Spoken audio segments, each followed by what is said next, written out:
What is math? That is a weird question. Have you ever tried to answer this before? Take a minute for yourself, pause the video, and write down your thoughts so we can compare them later. People often find math hard to describe. I've recently posted this question to social media, and here are a few responses I received. One of my old students, Josh, said torture.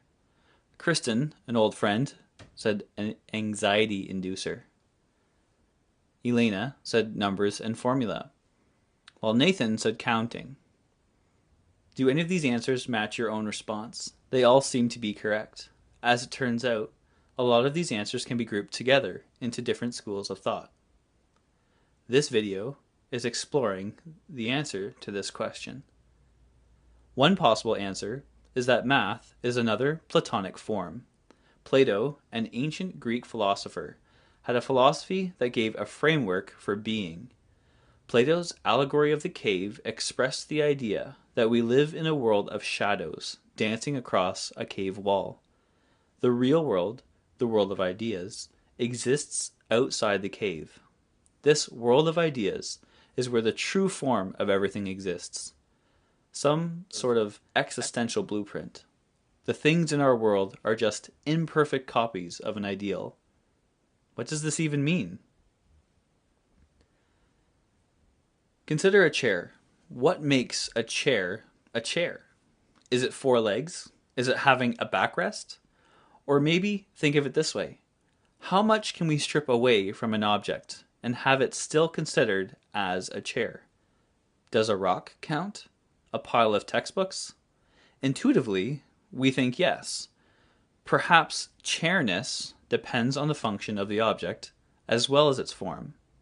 This realm of ideas contains the perfect abstract representation of chairness, and any example of a chair we see in the world is an imperfect copy of the perfect ideal. This means math is something that exists in this realm of ideas. Math is something that is discovered. Mathematicians are explorers as opposed to inventors. How do our answers previous line up with this idea? Numbers, counting, quantity, formulas, they all exist as properties of this Platonic object, math. As one insightful student once realized, oh, math is a chair you just can't see. What might a Christian think of this realm of ideas? One proposed idea is that all things exist in the mind of God. Are there any on the list or your own description that do not fit nicely with this conception of mathematics? Let's look again and see if any can be grouped another way. These descriptions might fall into what we call the formalist approach. Math is built upon an axiomatic system. An axiom is a statement that is as basic as possible and is assumed to be true. We combine these axioms and develop mathematics from this basis. Euclid's Elements was written 2,000 years ago. It was an attempt to codify all the math knowledge up to that point. Euclid starts his book with 5 axioms, as well as a list of defined terms.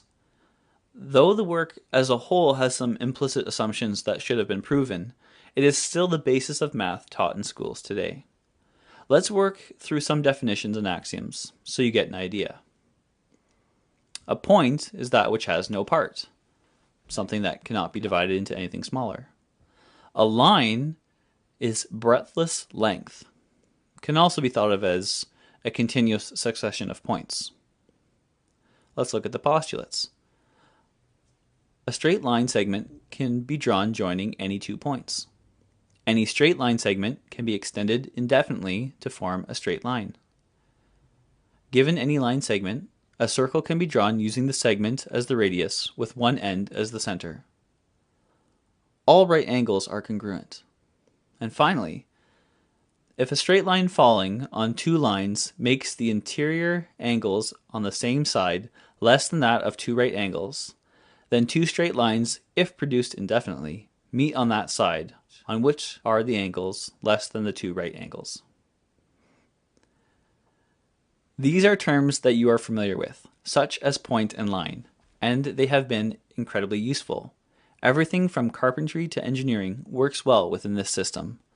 But here's the catch. We could define any set of definitions and axioms, and they don't have to correspond to reality.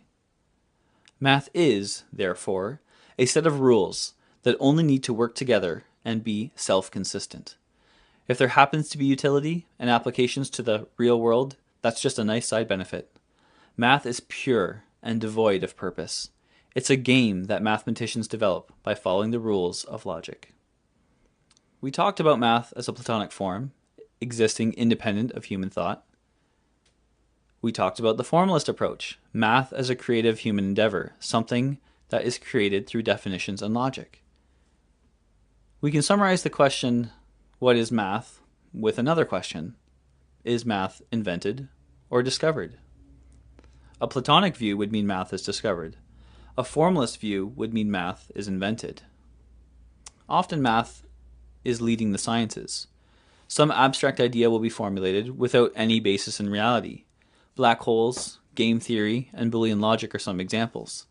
Years later, their applications are now so immersed in our society, it's hard to believe that they were thought up by mathematicians first.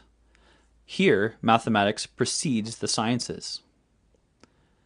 Yet, recently, physical observations of atoms have led to advances in math. The quantum mechanical model deals with probabilities. Our previous math models needed to be changed to accommodate our observations. Robert Dijkgraaf says it nicely in a number file video entitled Math vs. Physics. There is something interesting oscillating between math absorbing facts from reality and then taking a flight of the imagination in the mathematicians and going in directions that was not actually the intent of the physicists. Personally, I think of mathematics closer to a work of art done by Van Gogh than an archaeological discovery by Indiana Jones.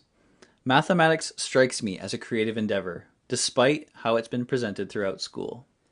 I don't like the idea of the ideal being in God's mind. At creation, God saw what he had made, and it was good. Any imperfections we see are due to our sin bending creation, and therefore math, out of its original intention. There is order to creation. If mathematics is a powerful tool for manipulating the world around us, then its power lies in the fact that creation has order and can be abstracted into a smaller domain we call mathematics. Let's take a last look at the list, and the list in front of you. Do they all fit nicely into these two categories? Do any definitions not fit? So, what is math? My thoughts?